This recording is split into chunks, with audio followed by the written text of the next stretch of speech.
Hello friends, स्वागत है आपका आपके अपने पसंदीदा चैनल स्पेशल स्टडी में।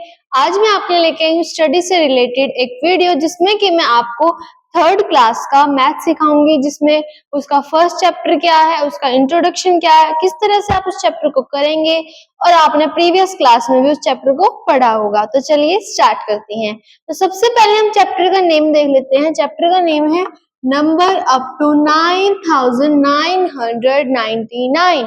पहले आप पढ़ते थे 999 मीन्स 1000 तक के जितने भी हमारे काउंटिंग वर्ड्स होते थे उन्हें आप पढ़ते थे, पर अब आपको पढ़ना है उससे भी ज्यादा।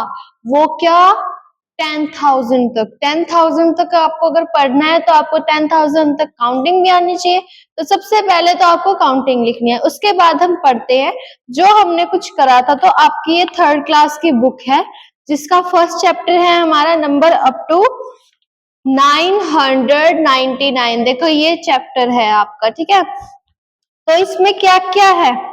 ये लेटेस्ट और एडिशनल बेस्ड है, जो कि एनसीईआरटी से रिलेटेड भी है और कुछ एडवांस भी है इसके अंदर, ठीक है। ये सीबीएसई पैटर्न है पूरा। तो इसके अंदर जो हमारा फर्स्ट चीज है वो क्या है? Smallest two digit number. Smallest two digit number क्या होते हैं? तो सबसे पहले तो आप ये समझिए, अगर हमें बोल दिया कि स्मॉलेस्ट नंबर लिखो, तो स्मॉलेस्ट नंबर क्या होता है हमारा? सबसे स्मॉलेस्ट नंबर होता है 0। और अगर हम 0 लिखेंगे तो वो कोई नंबर नहीं माना जाएगा। तो हम सबसे स्मॉलेस्ट नंबर को मानते हैं 1। क्या मानते हैं? 1 मानते हैं। और अगर हमें बोल रहा है 2, हमें 2 स्मॉलेस्ट नंबर बताना है, तो 1 और 1 के बाद 2। तो 10 जो है हमारा सबसे ज्यादा स्मॉलेस्ट नंबर है, ठीक है। इस तरह से हम निकाल देंगे। उसके बाद आते हैं प्रीडिसर और सक्सीडर। प्रीडिसर क्या होता है और सक्सीडर क्या होता है? देखो, प्री और सक्सेसर होता है +1 और प्रीडिसर होता है -1, ठीक है। हमें जो भी डिजिट दी होती है हम उसमें या तो +1 करते हैं या फिर -1 करते हैं। तो हमें क्वेश्चन क्या दिया गया है? देखो क्वेश्चन यहाँ पे, सक्सीडर ऑफ 899। तो हमें क्या करना है? 899 +1, 9 1 10, 9 1 10, 8 और 1 9। तो इसका आंसर क्या है हमारा? 900 है। इस तरह से हम इसे करेंगे। तो चलिए अब हम कुछ और करते हैं, उसके बाद हम आगे का शुरू करते हैं। इसका पहले हम बेसिक समझ लेते हैं, आगे फिर इसके एक्सरसाइज को स्टार्ट करेंगे। तो देखिए, सबसे पहले हम इसकी कुछ बेसिक जानकारी ले लेते हैं। तो बेसिक जानकारी में फर्स्ट चीज क्या है हमारे पास? Expanded form. आपने एक्सपेंडेड फॉर्म सेकंड क्लास में भी पढ़ा होगा और आप थर्ड में भी पढ़ेंगे। एक्सपेंडेड फॉर्म क्या होती है? देखो 3 चीज आती है आपकी, एक एक्सपेंडेड फॉर्म, एक प्लेस वैल्यू और एक जो सबसे मेन होती है वो होती है फेस वैल्यू। तो देखो इन तीनों में डिफरेंस क्या क्या होते हैं। हम एक डिजिट ले लेते हैं। हमने एक डिजिट ली 4698, ये डिजिट ली हमने एक्सपेंडेड फॉर्म में, और प्लेस वैल्यू में भी हमने सेम डिजिट ली, बट हमें प्लेस वैल्यू निकालनी है इसकी, और इसकी क्या निकालनी है? Expanded form. और फेस वैल्यू में भी बिल्कुल सेम लिया हमने, ठीक है। तो चलिए इसकी फेस वैल्यू, प्लेस वैल्यू और एक्सपेंडेड फॉर्म निकालते हैं। तो चलिए स्टार्ट करते हैं। तो देखो सबसे पहले हमें क्या निकालना है? Expanded form. तो एक्सपेंडेड फॉर्म क्या होती है? देखो, एक्सपेंडेड मीन्स बड़ा सेंटेंस। तो उसको हम किस तरह से करते हैं? तो सबसे पहले आप देखो, हम वैसे जब भी प्लेस करते हैं हम स्टार्ट करते हैं इस साइड से, मीन्स लेफ्ट साइड से, पर हमें यहाँ पे राइट साइड से देखना है। तो सबसे पहले क्या है हमारे पास? 4 है। 4 को लिखा, 4 के पीछे कितने अक्षर है? 3। तो हमने 3 0 लगा दी। उसके बाद हम प्लस करेंगे, 6 है हमारे पास। 6 के बाद कितने वर्ड है? 2 वर्ड है। फिर प्लस किया, फिर क्या है हमारे पास? 9। 9 के पीछे एक और फिर लास्ट में 8, 8 के पीछे तो कुछ है ही नहीं तो 8। इस तरह से निकलती है हमारी क्या, एक्सपेंडेड फॉर्म। क्या निकलती है, एक्सपेंडेड फॉर्म निकलती है। तो चलिए अब प्लेस वैल्यू निकालते हैं, तो एक बार हम इसे अच्छे से लिख लेते हैं। 4 6 9 8 ये डिजिट थी हमारे पास। तो अगर हमें इसकी क्या निकालनी है, प्लेस वैल्यू, तो हम उसे किस तरह से निकाल लेंगे। तो चलिए मैं बताती हूँ। प्लेस वैल्यू में हम स्टार्ट करते हैं राइट साइड से, कुछ इस साइड, कुछ इस स्टाइल से, मीन्स ये आप एक स्टाइल भी बोल सकते हो। इस तरह से हम करते हैं। यहाँ पे हमारे पास 8 है, पर 8 के बाद तो कुछ है नहीं, तो ये क्या है, इसकी प्लेस वैल्यू के कौन सी जगह पर है। ऐसे ही 9, 9 के बाद कितने वर्ड है, 1 वर्ड है, तो हम 9 के बाद 1 0 लगा देंगे। तो 9 की जो पोजीशन है वो सेकंड नंबर मीन्स टेंस पे है, और टेंस पे जो भी डिजिट होती है वो 90 80 40 इस तरह से आती है हमारी, ठीक है। और उसके बाद है 6, 6 के बाद कितने डिजिट है, 2 डिजिट्स है, तो 6 एंड 2 0। और जो टेंस के बाद डिजिट होते हैं उसे हम बोलते हैं 100। 100 पे जो भी डिजिट होते हैं हम उसे कैसे बोलते हैं, 600 500 700 800 900 इस तरह से उन्हें बोलते हैं, ठीक है। उसके बाद लास्ट जो वर्ड है हमारा, उसके बाद यहाँ पे क्या है, 4 है। 4 के बाद कितने डिजिट्स है, 3 डिजिट्स है, तो हम 4 के बाद कितनी जीरो लगा देंगे, 1 2 3। और जो भी डिजिट 100 के बाद होती है उसे हम बोलते हैं 1000। उसको हम किस तरह से बोलते हैं, 4000 5000 6000 7000 इस तरह से, ठीक है। तो हमने ये निकाल दी इसकी क्या, प्लेस वैल्यू, ठीक है। और ये क्या थी, एक्सपेंडेड फॉर्म, ओके। तो हमने प्लेस वैल्यू और एक्सपेंडेड फॉर्म कर ली। अब हम बढ़ते हैं फेस वैल्यू की तरफ। तो देखो, जो मेरी फेस वैल्यू है वो क्या मैं आपको दे सकती हूँ, मीन्स मैं अपना फेस अगर आपको लगाऊं तो वो लग जाएगा, नहीं लगेगा। अगर मैं इस मार्कर को दूसरे मार्कर में बना दूं, क्या इसकी फेस वैल्यू चेंज होगी, नहीं होगी। मार्कर सेम होगा पर मार्कर यही होगा। अगर मेरे पास ये मार्कर है और ये मेरा हाथ है, क्या मैं हाथ को मार्कर में अटैच कर सकती हूँ, नहीं कर सकते। तो मतलब कि हम अपना फेस किसी और को नहीं लगा सकते, तो उसकी जो भी फेस वैल्यू होती है वो एज इट इज रहती है। मीन्स हम एक बार देख लेते हैं, देखो हम इसको भी स्टाइल में लिख देते हैं। 8 की फेस वैल्यू 8 ही रहेगी, 8 को हम 4 नहीं बना सकते, ठीक है। ऐसे ही 9 की फेस वैल्यू 9 ही रहेगी, 9 को हम किसी के अंदर ऐड नहीं कर सकते। अगर हम उसे किसी के अंदर ऐड करेंगे तो वो 9 नहीं रहेगा, वो कुछ और ही वर्ड बन जाएगा, ठीक है।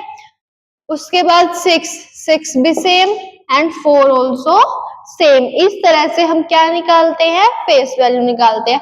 फेस वैल्यू का आपको एक लॉजिक समझना है कि अगर हम अपना फेस किसी को नहीं लगा सकते तो हम किसी डिजिट को भी किसी डिजिट के साथ कंबाइन नहीं कर सकते, ठीक है। इस तरह से हमने निकाली क्या, क्या निकाला हमने, फेस वैल्यू, ठीक है। इस तरह से हमने ये 3 करे। तो चलिए बढ़ते हैं अब इसी तरह से एक और नए टॉपिक की तरफ।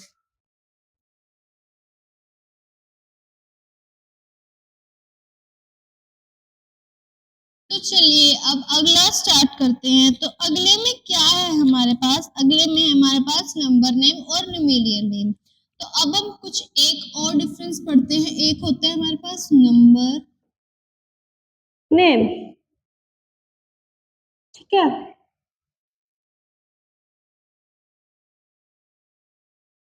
और एक होते हैं हमारे पास न्यूमेरियल,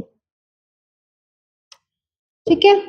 बच्चे इनमें बहुत कंफ्यूज रहते हैं, तो आप एक चीज समझिए, हमने 2 डिजिट ले ली, एक ले ली हमने 4924, ठीक है।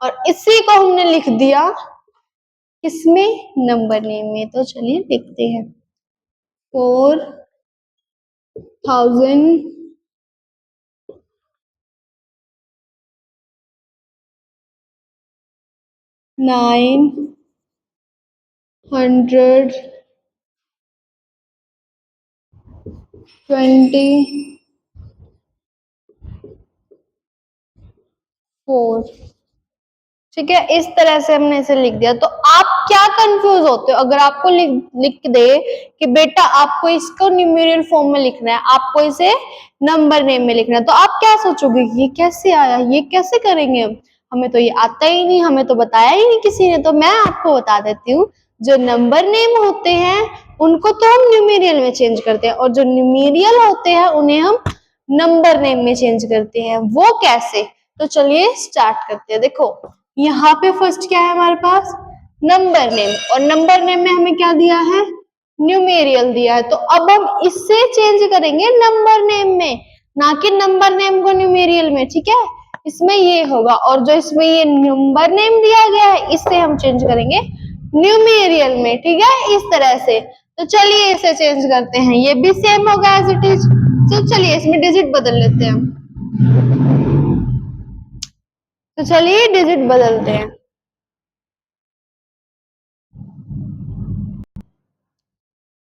सॉरी गाइस, तो चलिए अब स्टार्ट करते हैं। हम इसके डिजिट ले लेते हैं 5292। ठीक है, हमने डिजिट चेंज कर दिया। तो चलिए अब इसको लिखते हैं हम किसमें, नंबर नेम में। तो चलिए मेरे साथ साथ बोलिए 5000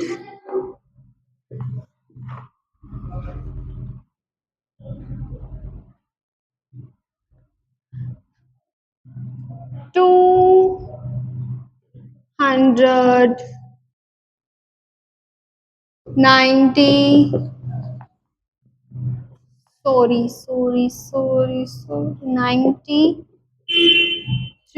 ओके, इस तरह से हम इसे लिखते हैं। तो ये तो लिख दिया हमने नंबर नेम में, अब हमें नंबर नेम को किस में लिखना है, न्यूमेरियल में लिखना है। तो चलिए इसे न्यूमेरियल में लिखते हैं। न्यूमेरियल में क्या लिखना है हमें, 4924। और कई बच्चों को सिखाया जाता है कि आप ऐसे लिखते हैं वंस, टेंस, 100,000। तो वंस डिजिट पे क्या आया आपका, 4 आया। टेंस डिजिट पे क्या आया आपका, 2। ऐसे ही 100 डिजिट पे क्या आया आपका, 9, एंड 1000 पे क्या आया, 4। तो इस तरह से आप इन्हें करते हैं। तो चलिए बढ़ते हैं अब इसी तरह के हमारे जो और क्वेश्चंस रह गए उनकी तरफ। फिर हम बेसिक जानकारी कंप्लीट हो जाएगी हमारी, फिर हम करेंगे अगली एक्सरसाइज, वो जो अगली वीडियो में करेंगे। तो चलिए स्टार्ट करते हैं।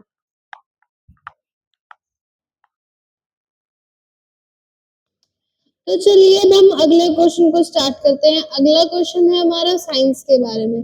आपने पिछली क्लास में भी पढ़ा होगा साइन हम किस तरीके से लगाते हैं। हमारे पास 3 साइन होते हैं। कितने साइन होते हैं, 3 साइन। एक होता है ग्रेटर देन का, एक होता है लोअर देन का, और लास्ट होता है हमारा इक्वल का साइन। क्या होता है, इक्वल का साइन।